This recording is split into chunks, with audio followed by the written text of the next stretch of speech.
It's time to stay focused. It's time to decide, fuck clubs, fuck partying, fuck trying to fit in and socialize, rub elbows with everybody so people can stop calling you weird. Why are you so antisocial? Because I'm trying to get it. Why are you staying on the basketball court so much? Because I'm trying to get it.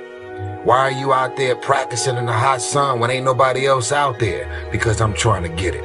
Why are you not clubbing like every time I text you and invite you to go do something fun and cool, you always studying?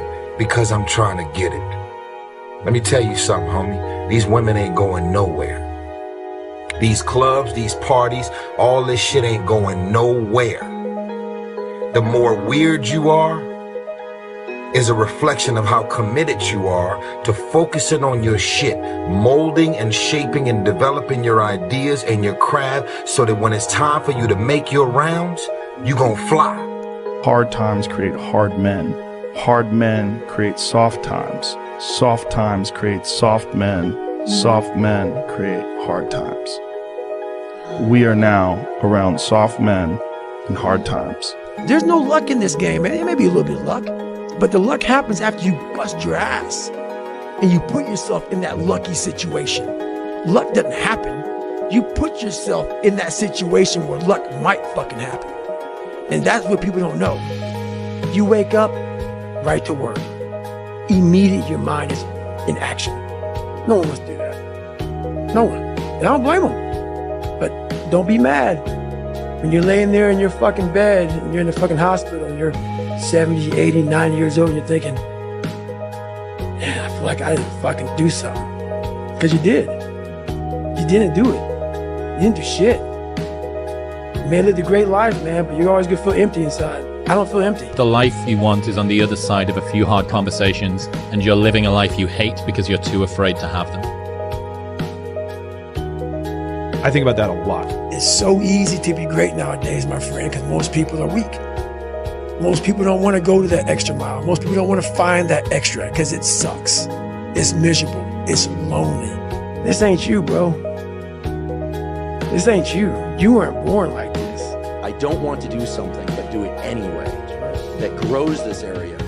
And it's almost like I have a friend, he's been sober 30 years from alcohol. And he always says, you know, the amazing thing about addiction is there's a cure. The problem is it only works one day at a time.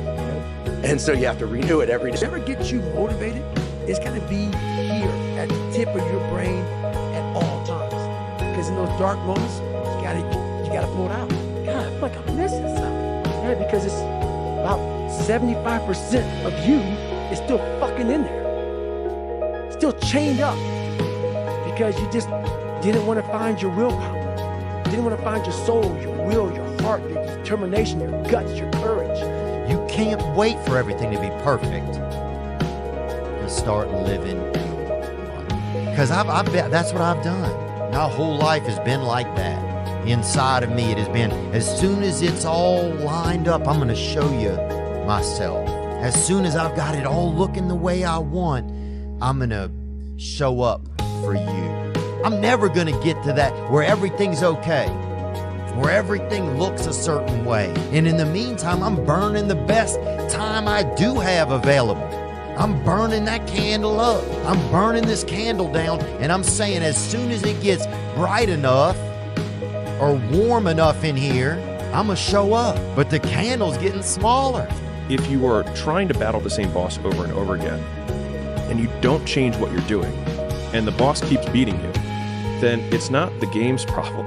It's your problem. You are the problem. Your biggest enemy is you. My whole book is about you battling yourself. People don't understand it's you against you. The only person that gets in your way is you. Nobody else. It's you. It's you against you. You against you. And if you misunderstand that, you have a real problem. Real problem. I can understand you misunderstand me running down the street, shirt off. This, yeah, I can get it. I get it. If you misunderstand what I'm saying right now today, the problem is you. And you don't want to fix it. It's these moments, these decisions we make on a daily basis. Do we get up early and go for a run? Do we hit the snooze button? Do we go that extra rep in the gym? and our body's dying. We push past that. All these little things are the inches that add up to be the measure of difference between first place and forever forgotten. Fear is a mile wide and an inch deep. And so it looks like this ocean that you're going to step into and drown. But as soon as you step into it, you realize it was not that deep at all, and you can keep walking through it. And I just love that visual, because a lot of times when it's like we have this anxiety around this big decision we have to make, if you actually take the step and realize that it's not death, you're not going to drown immediately. There's plenty of other steps you can take from there, even if you get a little wet. Everybody thinks they're a loser. Every young person thinks they're a loser. At least a young person in the situation I was at. Like, I didn't know I wasn't a loser until I started winning, until I started doing martial arts. Martial arts taught me that, like, I could get better at stuff, that I wasn't really a loser. So I define learning by same condition, new behavior. And so when you go to a video game and you battle through the level and you battle the boss, if you keep doing the same thing to the boss and you keep losing, then you have not learned, because you have the same condition and the same behavior. And so I often say that, like, for anyone who's listening to this podcast, if the goal is to get better and you're like, man, I really want to learn something from this podcast. If you listen to this podcast and then you're in the same exact conditions as you were before, and then you do not change your behavior, you learned nothing. The thing is, man, it's always going to be a party. It's always going to be a time to celebrate and a time to join friends or a day to, I mean, the bars are always open. Always open. No matter how old you are, you're always open, you know? What's not always open is the opportunity to check the box in life, you know, achieve your dreams. That's not always open. I'm going to have setbacks, I know. But if I'm feeling bad, that doesn't mean I'm doing bad. That doesn't mean I am bad. That doesn't mean that I can't still take some action. Because, yeah, nothing changes and nothing changes, man.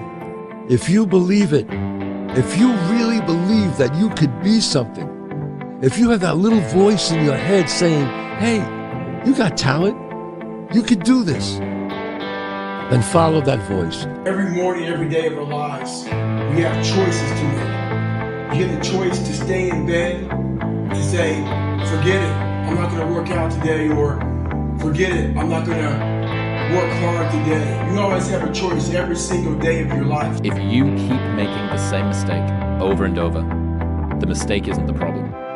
You are. I'm a big fan of power follows the blame finger. So, like, wherever you point the blame finger is where the power follows. So it's like if you point it at the government has the power. If you point it at your spouse and say, like, it's their fault that I'm not in shape, it's their fault, they never let me do anything, it's like, well, you're giving them all the power. And so it's like, until you're like, it's my fault, it's also becomes my responsibility. What is? What if it's not your fault? It doesn't matter. And?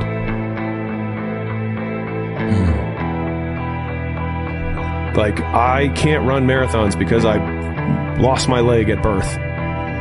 And? Either you can just never try, or you put the metal thing on, and you do it anyways.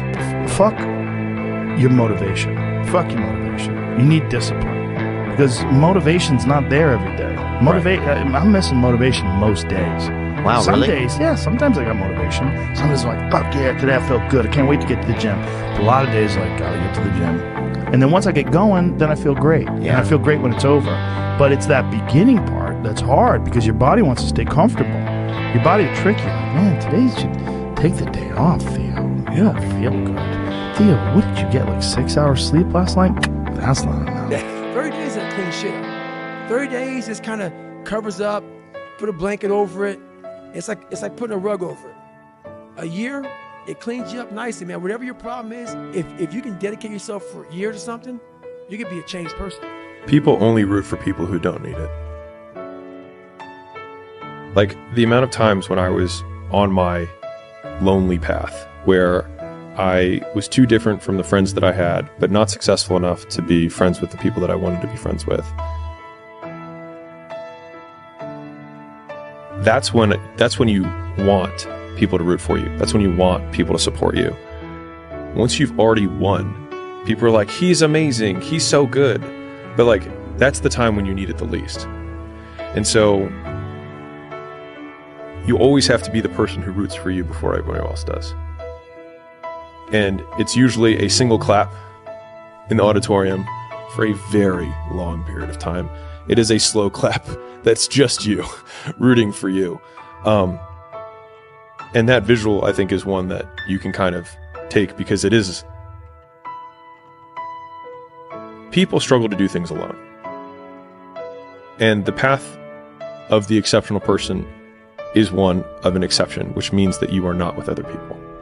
And rather than fighting that or bemoaning it, see it as an indicator that you're on the right path. Because if everyone else were cheering you on, then it means you're not in the right place, because it means you're just like everyone else, and that's not where you want to be.